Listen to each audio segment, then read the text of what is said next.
Hey everybody, welcome back to another video. I hope you guys are having a wonderful, super duper delightful, very pleasant Monday. Today, you guessed it, we're going to be talking a little bit more about some Crested Gecko related stuff. This is a video that was requested a couple months back, and I said, hey, you know what, that's actually a good idea. And then I never got around to it. So, better late than never, right? And here I am today. We're going to be talking a little bit about pricing some Crested Geckos. This is in reference to a video I made in November, I believe, talking about my Halloween in tricolor Crested Geckos a year later. So they would actually have been from the 2019 season. Now in this video, I just kind of talked about how they developed, what I thought about them, that kind of thing. Well, anyway, one of you guys requested that I talk a little bit about their prices using these specific geckos. And I was like, you know what, that's a pretty good idea. What if I wanted to sell them? And it just helps you guys learn a little bit more about the Crested Gecko world if you didn't already know. So today we're going to be talking about those same four geckos. We're going to be talking about what makes them worth their money, or what I would price them at if I was to sell them. Gender, structure, age, size, color, all that good stuff. I've made plenty of videos like this. I thought it would just be interesting to take a look at some of my personal geckos that I have here, considering I normally just give you imaginary examples. So anyway, let's jump right into it with our odd man out here. This is the only male I kept from the 2019 season. I was kind of hemming and hawing about whether I should keep him or get rid of him. I did end up posting him up for sale, and he is actually sold. He sold a couple days ago. I'm just waiting to ship him out because it is cold as hell here in Wisconsin still. But that's besides the point. While he's here, we can use him for a video.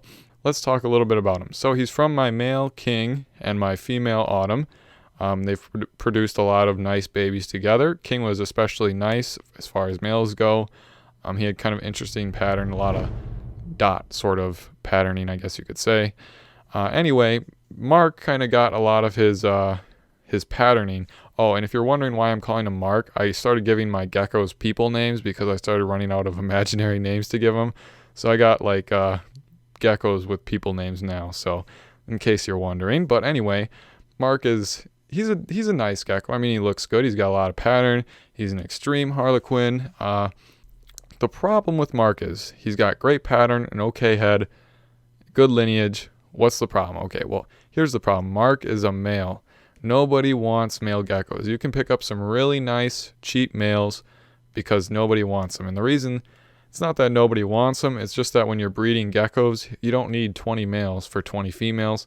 You need like 5 males for 20 females, because one male can be with a bunch of girls, and you're looking for the nicest of the nice to breed with all your females, right? So a lot of people sell their excess males because they don't need them, and that results in cheaper prices because there's a lot more supply and there's a lot more competition when you're buying males, because obviously you want the nicest one, and if everyone's selling them, there's going to be a lot out there. So Mark is a very nice gecko. I ended up selling him for $250, which if he was female would be quite a bit more, but since he's a male and he's still young and he's not a proven breeder either, $250 seems pretty fair to me for a nice extreme. He might end up looking like his dad when he gets a little bit bigger and a little bit older. He might cream out a little bit more. Hard to say though. He's still nice either way. Now when you're pricing geckos, there's 3 big factors that play into how much you can sell them for. The biggest 3 in my opinion. And these are in no order either, but you got color, you got size, and you got gender. So depending on how the lottery stacks up against you, if you get a high patterned, extremely nice female that's an adult proven breeder, that's going to be like your top tier kind of gecko. However, on the other end of the spectrum, you have your really nice top tier males, which are also very expensive, which is kind of weird because you would think, there's a lot of males, they're going to be cheaper. Well, everybody wants nice males because one nice male can breed with a bunch of females. But one nice female can only breed with one male.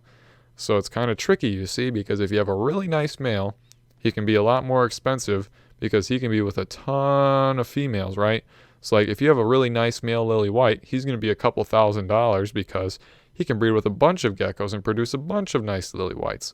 Versus if you had one really nice lily white female, she can only be with one gecko in an entire year. So if you put her with a male that doesn't turn out well, you're kind of screwed for the entire year. So that's a kind of interesting piece. But generally speaking, females go for more. at a regular basis. Like if you produce pretty much any female gecko and you grow it up to adult size, you can pretty much sell it for at least $200, especially right now. I know I've mentioned this in a couple previous videos, but in my opinion, crested gecko prices are on the rise, just like as a whole, like not even lily whites, just in general. Maybe that's just me. But anyway, that's besides the point. Female geckos, an adult female, pretty much no matter what they look like, is at least $200, maybe $150, depending if they're really not great, I guess you could say. But let's back to the video. I'm rumbling on. So Catherine here, she's nice, clone of her mom. I'd price her at, her structure's okay, pattern's okay, color's okay. I'd probably put her somewhere around $250. That's where I like to start out a lot of my females. That might seem pretty cheap. $250 to $350 is pretty much what I would start. Now, if I breed her and she has really nice babies, that would bump her up. But right now, as she is, I'd probably put her at $250 to $300. And if you think, wow, Sam, that's expensive, go on MorphMarket right now. We can do this together. I'll show you. I'll bring it up right here. What you can get for $250, which is basically nothing. So she's about $250 in my eyes, though. Maybe that's just me. She is nice, though, and I'm probably going to keep her anyway, so it doesn't really matter. Next up, we got another female from the 2019 season. This is Vanessa, sister to the last gecko I showed you. Very similar looking, just a little bit more patterned, maybe not as dark, and structure's about the same. A little bit more pattern, a little bit nicer. Still, pretty average, I guess you could say. Most people want cream in their geckos, like a lot of white or a lot of cream. She obviously doesn't have that really going for her, but she's still an adult female gecko.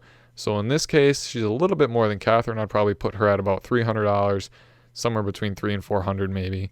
I think that's fair, especially if I breed her and she's a proven breeder and has nice babies. Moving on here to our last gecko. This is one of my favorite geckos I've ever produced. This is Angelina, just like Jolie. She's a beautiful gecko. I really like her. And she actually bred with my favorite male this year, who is Vector. Some of you may know. She is the only gecko I have left from King and Fall, who was a different female from the 2019 season. More of a lavender color rather than a dark Halloweenish kind of color like Autumn was. She turned out really nice, pretty much best of both worlds. She's got a bigger head, she's got more pattern, better color, more cream, good structure, extreme harlequin, ready to breed female. And after this year, hopefully she'll be proven also. So this is a gecko that I would price higher than the last three. I'd probably put this girl somewhere between $700 and $900. And you might say, Sam, that's crazy, that's ridiculous. Well, you would be hard-pressed to find a ready-to-breed female like this for less than, say $700 or $800, especially right now. I don't know. Things are just a little bit crazy in the gecko world. I see people snatching up geckos left and right. Now, if you had asked me what she would have been worth as a baby, I would have probably priced her around $200 because she didn't have the kind of creamy pattern she does now. She looked pretty normal. I could tell she was going to be really nice, but maybe that's just my gecko eyes talking. I was like, whoa, that's going to be a nice gecko one day. But anyway, a lot of the geckos here are pretty normal looking. Nothing too crazy. Angelina is very nice, but nothing too wild per se. A lot of geckos, the moral of the story here is buying baby geckos is always cheaper, like I've said. Buying an adult female is probably going to be one of the most expensive, or a really nice adult male. Generally speaking, there's going to be more males available because people want to get rid of them so that they can keep one really nice male for a bunch of females. Anyway, that's just my take on it. Let me know how you feel about these geckos down below in the comments. Anyway, if you learned something valuable here today, please leave a like down below. It helps out the channel and allows me to keep making gecko videos like this one for you. Anyway, thank you guys so much for watching today. Also, just a little bit of an update. I know last video, some of my pictures kind of got cut out, which kind of sucked. But I do have another confirmed pair. This one's between Enzo and Moon, which is one I was not planning on doing. But I thought, what the heck? Put them together, maybe get some cool white porthole reds. Enzo did really good this past year with apples and producing some very beautiful red animals that you guys are going to be excited to see in springtime. Anyway, thank you so much for watching. I hope to see you next week. And with that, adios.